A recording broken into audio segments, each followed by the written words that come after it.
আসসালামু আলাইকুম। তো আজকে একটু ভিন্ন ধরনের ভিডিও নিয়ে চলে আসলাম। এখানে দেখতে পাচ্ছেন দুটি প্যাকেট, একটির মধ্যে হচ্ছে একটি মেকার আর হচ্ছে রান্না করে রান্না করা খাবার বাটিতে ভরা। তো আজকে কাদের জন্য রান্না করলাম সেই ভিডিওটা আজকে আপনাদের সাথে শেয়ার করব। তো আজকে আমি রান্না করেছি আমার বড় বোনের বাসার জন্য। উনি বাসা চেঞ্জ করছে। বাসা চেঞ্জ করলে তো স্বাভাবিক রান্না বাড়া একটু ঝামেলায় থাকে, চুলা টুলা লাগানোটা একটু সময় সাপেক্ষের ব্যাপার। তাই ভাবলাম যে ছোটো বোন হিসেবে একটু তাকে হেল্প করি, ঘর থেকে বসে হেল্প করি। এর জন্য আর কি আমি সকাল সকাল উঠে রান্না করে নিলাম। তো এতে খিচুড়ি রান্না করেছি, বেগুন ভাজা করেছি, মুরগি গোস্ত রান্না। তো খিচুড়ি সকলেই পছন্দ করে আমার বোনের বাসা, বা আমরা তো পছন্দ করি। আপনারা দেখেন ভিউয়ার্স, আমরা প্রায় কিন্তু খিচুড়ি রান্না করে থাকি। আর রান্না করেছি ইলিশ মাছ। তো বাসা চেঞ্জ করার সময় অনেক ধরনের ঝামেলা থাকে, তাই ভাবলাম যে বোনকে একটু সারপ্রাইজ দেব। না জানিয়ে সকাল সকাল রান্না করে পাঠিয়েছি, তো তারা খুব সারপ্রাইজ হয়েছে আর কি। তো অনেক ফোন পেয়েছি, খাবারগুলো নাকি অনেক মজা হয়েছে, ভালো হয়েছে খেতে। তো যাক, রান্না করার পরে যদি কিছুটা প্রশংসা পাওয়া যায় তাহলে কিন্তু ভালোই লাগে। আর এই আর কি।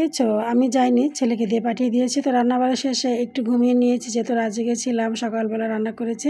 তো খাটের নিচে আজকে পরিষ্কার করতে গিয়ে দেখি যে ছাদ থেকে যে আলু তুলেছিলাম সেই আলুগুলো খাটের নিচে থেকে একদম গাছ জ্বালিয়ে গিয়েছে।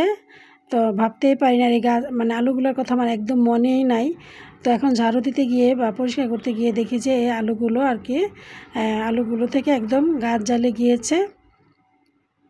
এই তো ভিউয়ার্স দেখতে পাচ্ছেন কত সুন্দরভাবে ঘরে থেকে আলু ঘেরা জ্বালিয়ে গাছ জ্বালিয়ে গিয়েছে। এমন অবস্থা, এখন মাটির নিচে বুনে দিলে এইগুলো একদম পাতা ছেড়ে গাছ একদম বেয়ে উঠবে তরতর করে। তো এদিকে বিড়ালের অবস্থা দেখেন, সে কোথায় ঘুমাইতেছে আর কার সাথে ঘুমাইতেছে। এই তো হুমায়রা ঘুমিয়েছিল, তার সে আবার খেলতে খেলতে তাকে একটা সসপ্যানের মধ্যে নিয়ে রেখেছিল, সেখানে সে ঘুমিয়ে পড়েছে। কি নিষ্পাপভাবে দুজন ঘুমাচ্ছে দেখতে পাচ্ছেন ভিউয়ার্স। একদম অনেক ভালো লাগছে দেখে, কারো কোনো খবর নাই, আমি যে ভিডিও করেছি ফ্ল্যাশ লাইট জ্বালিয়ে। তো এদিকে আবার রাতের বেলা পড়ার ফাঁকে দিয়ে আয়শা বসে বসে যে বক্সগুলোকে সে পেন্টিং করে নিয়েছে তার মনের মতো করে। সেগুলো দিয়ে কী করবে জানি না, পরে দেখা যাবে আর কি।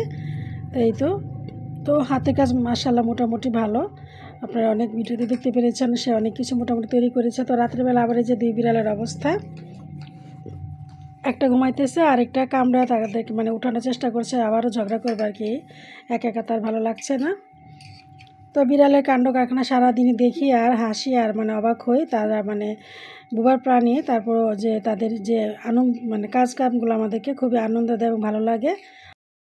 তো হুমার আবার টেনে টুনে আর কি এগুলোকে সরায়া অন্যদিকে সেট করে দিতেছে ঘুমানোর জন্য, যে ঘুমাইতেছে ওকে ডিস্টার্ব করো না, তাই ওকে আবার পিছনে শোয়াই দিল। এই আর কি, সারাক্ষণ কাজ কাম করি আর বিড়ালদেরকে নিয়ে আমরা ব্যস্ত থাকি। তারা কখন কি করে সেই ভঙ্গিমাটা আমাদের কাছে ভালো লাগে, আমরাও দেখে মজা পাই, আনন্দ করি। তো বেশ আবারও আলু গাছগুলোর কাছে চলে আসলাম। এগুলো আর কি আমাকে খুবই অবাক করেছে। তো ছাদের চিহ্ন নেই, কিন্তু ছাদ বাগান নেই, কিন্তু ছাদের চিহ্ন আমার বাসায় রয়ে গিয়েছে, সেটা আমার মনে ছিল না। এখান থেকে কত সুন্দর গাছ জ্বালিয়েছে। ইচ্ছা হচ্ছে আবারও মাটির নিচে এগুলোকে পুঁতে দেই বা বুনে দেই, কিন্তু সেটা করার আর সুযোগ নেই। ছাদে এখন আর মাটিও নেই বা ছাদে গাছ লাগানোরও সুযোগ নেই। তো এগুলোকে নিয়ে এখন কি করব সেটা এখন ভাবনার বিষয়, আর দেখেও মায়া লাগছে। তো রাতের বেলা বড় ছেলে নুডলস রান্না করে দিয়েছে মাশাআল্লাহ। তো খেতে খেতে ভিডিওটা এডিট করে নিলাম, মজা হয়েছে মাশাআল্লাহ।